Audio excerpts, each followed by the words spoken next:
नेपाल में भारत का विरोध करने के लिए चीन ने अब ग्रेटर नेपाल नेशनलिस्ट फ्रंट यानी कि जीएनएनएफ को अपना नया मोहरा बनाया है। कैसे, आइए आपको दिखाते हैं। चीन का नया चक्रव्यूह।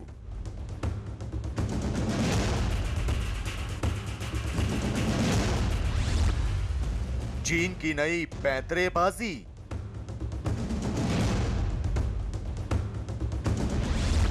नेपाल पर चीन की नकेल।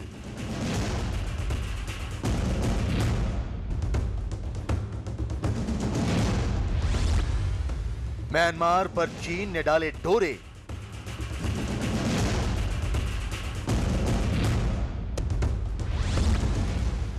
चीन की घुसपैठ की साजिश।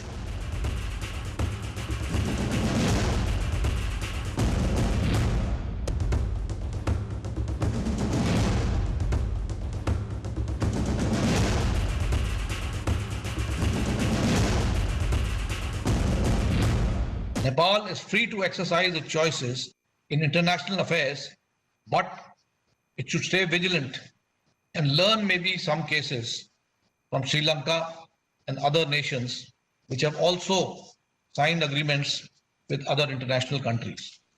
भारत की सेना के सबसे काबिल और सबसे बड़े अफसर सीडीएस जनरल बिपिन रावत नेपाल को नसीहत दे रहे हैं कि चीन के चंगुल से बचकर रहना उसकी सेहत और वजूद दोनों के लिए जरूरी है।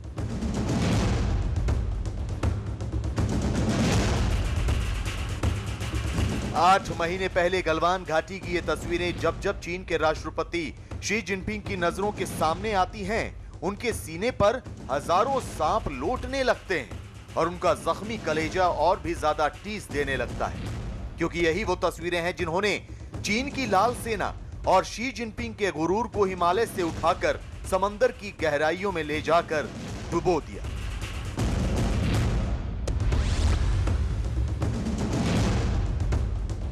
लिहाजा शी जिनपिंग ने अपने हरे जख्मों पर मरहम लगाने के लिए नेपाल की जड़ी बूटी को हासिल करने की साजिश का सहारा लिया है, जिस साजिश के तहत चीन ने तिब्बत में अपना सिक्का मजबूत किया।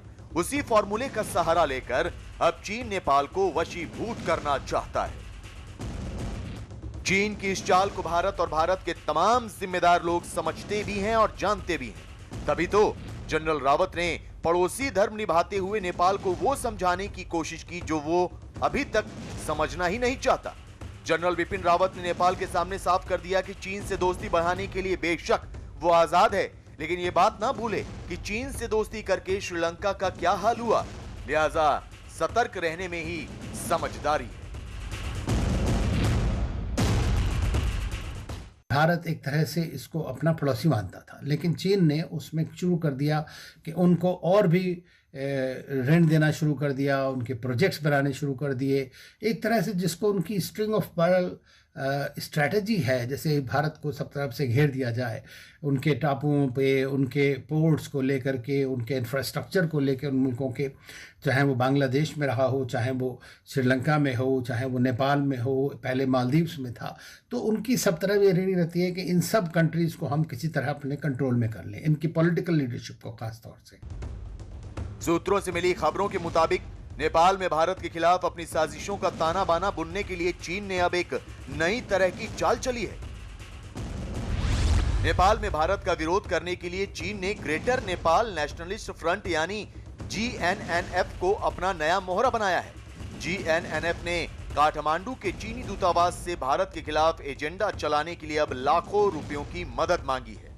ये बात भूलनी नहीं चाहिए कि the greater Nepal nationalist front यानी कि जीएनएनएफ, जो कि भारत की बातों और फैसलों का खुलकर विरोध करता आया है, ये फ्रंट सीधे तौर पर चीन के इशारों पर काम करता है और इस फ्रंट का मुखिया है फणींद्र नेपाली, जिसके बारे में ये कहा जाता है कि ये चीनी दूतावास के साथ साथ आईएसआई के अधिकारियों के साथ भी संपर्क में रहता है और दोनों जगह से इसको फंडिंग होती है।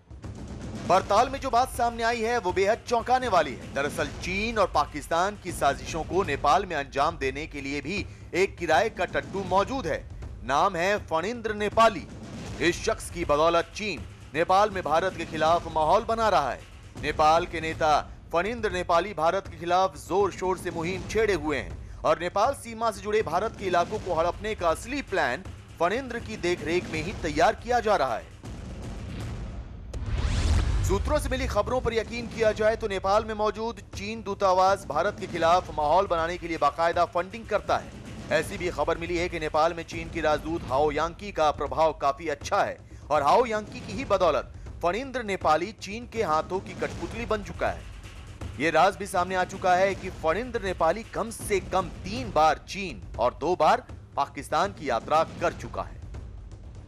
नेपाल में जहाँ तक बात है, मैं समझता हूँ कि क्योंकि वहाँ पे कम्युनिस्ट पार्टी जब से आई है तो चीन ने उसको एक अपना फैक्टम समझ लिया और वहाँ पर जाकर के वो पूरा वो करना चाहता है। दूसरी चीज़ ये है कि नेपाल के साथ हमारे बहुत पुराने बड़े रिश्ते हैं। आप जा सकते हैं, आ सकते हैं, वहाँ का कोई समस्या नहीं है किसी भी तरह की थी। तो अगर नेपाल में उनके रोड्स, उनका चीन का सारा सामान यहाँ आ जाता है, कल्चरली वहाँ पे लोग आपके खिलाफत करने लग जाते हैं पॉपुलर लेवल पे, तो आपके लिए एक हेडेक हो गया, एक अननेसेसरी। अब ये बात किसी से छिपी नहीं है कि चीन ने नेपाल के भीतर भारत के खिलाफ माहौल बनाना शुरू कर दिया है।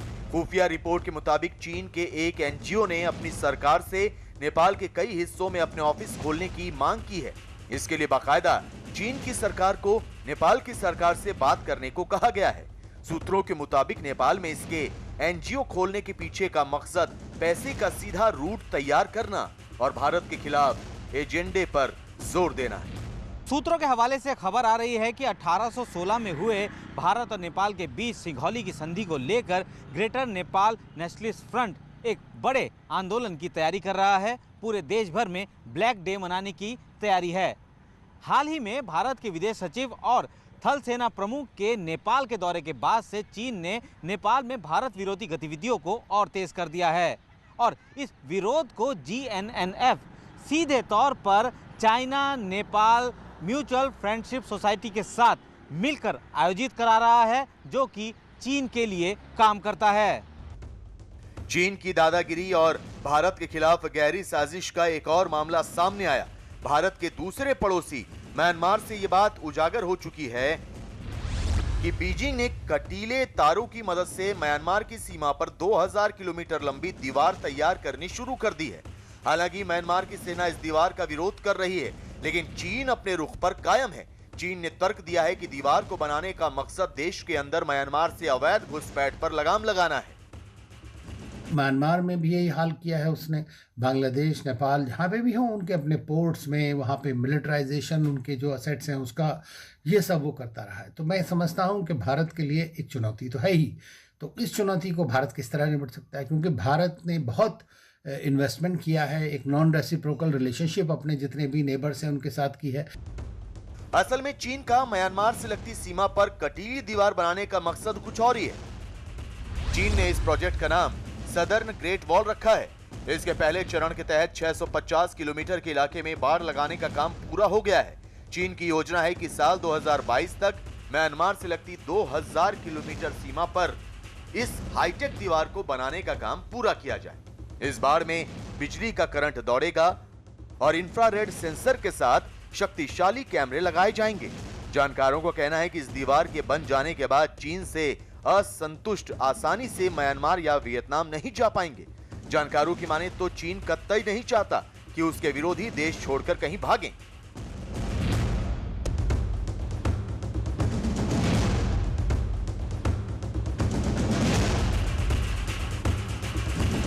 साफ है, चीन की ये चाल उसकी विस्तारवादी साजिशों का ही नतीजा है, जिसमें उसने फिलहाल उन पड़ोसियों को चुना है जिनके जरिए वो भारत को ज्यादा तंग कर सकता है।